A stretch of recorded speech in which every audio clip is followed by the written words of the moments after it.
Welcome to the Mustang Champions Insights Podcast, connecting audiences with those who work with, train, and compete with American Mustangs. Join us as we talk to fellow Mustang champions about their perspectives and experiences in working with Mustangs as companions and champions. Here's your host, Matt Manroe. So I would like to welcome you to the Mustang Champions Insights Podcast. I hope you know who we are, but if you don't, Mustang Champions is a nonprofit. We work in partnership with the Bureau of Land Management Wild Horse and Burro program to help get Mustangs that have been gathered off the range, to get them adopted and purchased and into private care, which in reality is get them into good homes. I am Matt Manroe. I am the Executive Director of Mustang Champions. And with this podcast, we hope to introduce you to people from different backgrounds and experiences that currently own or have worked with, or in the case of who I'm about to talk to, has created a program to help educate people and interest people in getting a Mustang of their own. We want you to understand the differences between Mustangs and most domestic horses and just how versatile Mustangs can be, in the hope that, as I said, you get to own one day for your own. I am here today with Lisa Diersen. She is the founder of the Equus Film and Arts Fest and the creator of a program which is under the Mustang Summit, which is an adoption program called the Mustangers. And Lisa's and I are gonna talk about that. Welcome, Lisa. Hi, Matt. So if we could just get to know you better, would you talk a little bit about your experience growing up with horses? I always had kind of the backyard horse, the horse from either the auction or until I now have my cart horse, who is my Lusitano. Always had horses that just weren't perfect horses, and had a blast with them and did everything and enjoyed them. And I'm thoroughly enjoying my horse now. So I understand those horses that just aren't what everybody thinks are the big fancy show horses. And so I think it's given me a really good insight into helping getting the Mustang out there. Because I know if the program that is available now would have been around when I was a kid, they would have been like potato chips with me. I would have had more than one, and then it would have been all the way. But it's just horses are such a big part of who I am and what I do, and kind of the advocacy to get the messaging out there through the film festival. We just wrapped our film festival last week, and I'm going to tell you the Mustang documentaries that are part of that festival this year are amazing. So horses are my heart. Well, and the film festival is how you and I first connected about 8+ years ago. Were the Mustang films how you initially got connected to the Mustang community? To the current Mustang community. I had kind of always been aware since I was a kid about, in fact, my dad and I used to always joke that the only good thing that Nixon did was sign the Wild Horse and Burro Act, which that now is controversial, but I've always been aware that this was something was happening with these horses. But once the film festival got going and we really got up to our eyeballs with the alligator issues that go around with wild horses from the very first film festival, and we had a filmmaker visit us in Maryland who had made a documentary 10 years ago. And we screened that documentary about saving America's wild horses. He's an African-American filmmaker. His name is Joe Piner. He lives in the Maryland area. And what happened out of screening that film is some of the people from the DC area that were there, that were in the Mustang education part of it in DC and educating and getting the messages across, are actually going to have Joe revisit that documentary and tell the story again 10 years later, because as we sat and watched that documentary, it was, wow, look at where things are at now, but it needs to be readdressed. And it was very, very good for everyone who was sitting there watching that, because it was pretty frigging incredible to watch that unfold in front of everybody. So that's one of the things I love about that film festival. Well, and just the potential impact to tell Mustang stories is really, really important. So how did you think to create the Mustang Summit and the Mustangers program? Well, when we were working with Lisanne and Hannah. When I first met with them to talk about the 5,000 Mustang ride that they were going to do, that I was their executive director to ride across the country from Delaware to California with the Mustangs, with Mustangs and a Mulestang on the American Discovery Trail. We started in Delaware, which kind of blew me away because we were met in Delaware with people who have a huge Mustang organization of Mustang owners, probably 43 or so Mustang horses in that crew. So I went, I didn't expect there to be as many Mustangs on the East Coast when we started that. And so as they rode across the country and we met more and more people who were so deeply involved with the American Mustang horse and the plight of the Mustang horse and the veterans programs and the youth programs and all of that, I started to think, and I talked to you about it, that we need to have something to educate people, because I didn't think there was a vehicle out there that was educating people the correct way. There's shows and there's events, but there's not anything that is dedicated to the education, like what we did last year at Equine Affair, where we had all of the players there presenting in a panel to the general public what everybody's role is and how that works to help the horses.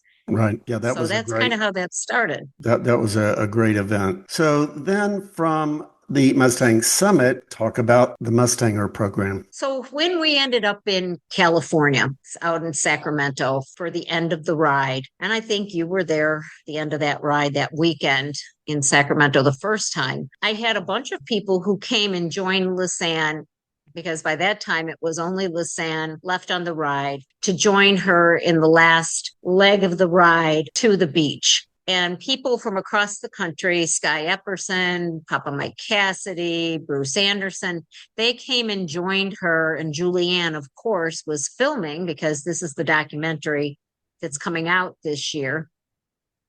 They came and they rode with her. And so I had all of these incredible people in one place, and it was time for our film festival. So we were doing it in the Sacramento area at Rancho Marietta, which is a beautiful facility where they run the Western States Horse Expo. And I had these wonderful Mustang trainers there. And that's kind of how the Mustang Summit started.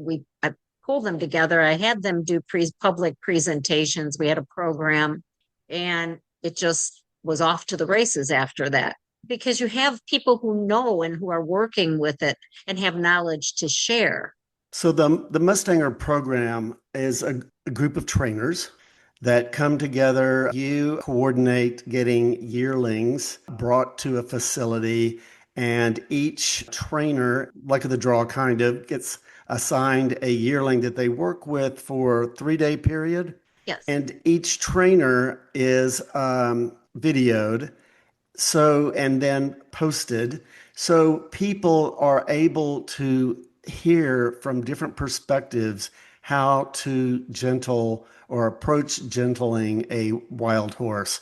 So it's a really incredible program to present different points of view from different people that all have this common goal of gentling a Mustang. And then at the end of the weekend, the yearlings are put up for adoption. And how many yearlings do you think to date you have placed? Well, I know to date we have, through the program, through the Mustang Summit programs where we've had live horses, because we do more programs where we're just doing education, but we've placed 61 horses since our first event in Westcliff. And that was 2 years ago? That was Westcliff was, it's been 2 years. This September was when the program basically started. And we have 38 active Mustangers right now. Some Mustangers do more than one event. They've been at different locations with us, depending on where they come. What I've been trying to focus on with our summits now is maybe have one kind of headliner Mustanger coming in, and then bring in the local people who are working with Mustangs in the area, so that we can let the public who come to visit that know that those people are available in their local region to help them with their Mustangs, because it's great idea. it's so cool to watch people as they are just absorbing. It's almost like an intensive, we talk about, you walk away with probably 18 hours of intensive Mustang study because you're watching all these different teachers, and you can take tools from each one of those teachers. And the reason we use yearlings is it kind of takes away that, oh, I'm going to go jump on this horse right away and show how fancy I can train. It isn't. It's about finesse of being able to softly and quietly move that horse and get that horse. And so we had a Mustanger in California this year that by the time that baby left, it was probably 16 or 18 months old. It had the saddle pad laying on it. All 4 feet were picked up and rasped. It was leading. It walked into the trailer. I mean, this young lady did an incredible job. So it's, to me, that's just the missing piece, is that little bit of education for people to go, wow, I might be able to do this if I have these tools to learn with. And then you can always reach out to our Mustangers afterwards and talk to them. Everybody's available. They're on our website. You can click and talk to somebody and get help if you need it. Well, and a lot of people, I think, are very interested in having a Mustang or working with Mustangs, and that gentling process they see as a hurdle. And it really is, I think, a learned technique, but there are many, many people that would be happy to work with you or for you to watch them go through that process. But it's fascinating to see the transition, and especially in your program over a weekend, how quickly that transition can be. And personally, my daughter and I adopted yearlings that she trained and competed with. I think that is a great way to start a Mustang. With the early groundwork, by the time you put a saddle on, it's a very simple process in my experience. Well, I'm classically trained, so the groundwork is key. My babies, when I used to breed Lusitanos, would not even be sat on until they were 4 years old. They spent a year in the long reins, a year, working. They were worked with from the minute they were born. So to me, the babies are the key. And again, it goes back to what I call the Shinkati model, because the roundup homes out the babies and sends the older horses back to continue their breeding program. Mm-hmm. You build a partnership and a relationship that you can't do with any other horse than you can with a young horse. So how many summits do you have planned next year, and how many Mustanger events do you have planned? Well, we're going to this past year, I had 24 different events, actually 23 because we moved the UK event to February. But Mustanging events, I think we'll probably have 4 to maybe 5 live horse events, and then the rest will be educational programs. We're working with being part of the celebration of the West for the America's 250th anniversary. I believe our program, as of right now, is going to be part of that event. We'll have more information coming on that really soon, now that the government shutdown is over and we can start talks again.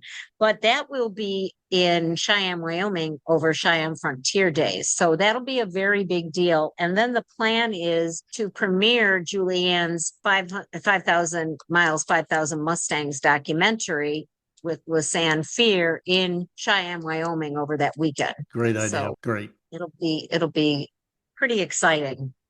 So. Well, thank you, Lisa, because it takes people like you to create ways for people to be able to understand more about Mustangs, certainly, but then also to learn about Mustang training and just providing new ways to be able to adopt a Mustang of their own. We also, with the help of, Rhonda Gregorio, we all know and love her, and her Mustang book is also launching this year. It won a Winnie Award last week. If anybody, we can maybe give you the link for that book because it's stunning.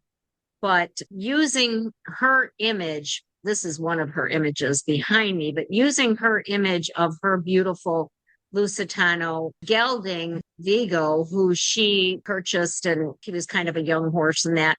Using his image, we've now have an amazing logo for what's called the Iberian Horse Alliance, which will be the next step after people show through Mustang Champions or Forever Branded, we'll be the next place for for these Mustangs to go and be recognized along with all of the other Iberian horses. So we'll have more information on that this year coming too. So we're trying to do things where people with Mustangs can have some recognition and take their horses further after they go through your program. Yeah, it's all great. All great. Well, thank you again for joining me, and keep doing what you're doing, because you're going to absolutely, in the years to come, create a huge impact on the future of Mustangs, in my belief. Thank you. Thank you. Thank you for everything you've done. It's kind of like, I feel like we've been through so much of this struggle together, but it's for such a great end result with these horses. And if anybody wants to create little videos of their stories of their horses as they're going through, we're going to be adding a kind of like an introduction level YouTube award for next year's film festival that'll be in Midway, Kentucky. I can make that announcement next November. So storytelling is the way that we get all this out. And there's so many great documentaries out there that are available for people to watch and learn about the horses and the trainers that are out there. So, all right. Okay. Thank you. Thank you for joining us. Thank you. Bye-bye. Thanks for tuning in to the Mustang Champions Insights Podcast. We hope you enjoyed this insightful journey into the world of the American Mustang. Please share this episode and contact Matt anytime at matt.manroe@mustangchampions.org. And join us again for another episode of the Mustang Champions Insights Podcast on the Equus Radio Network.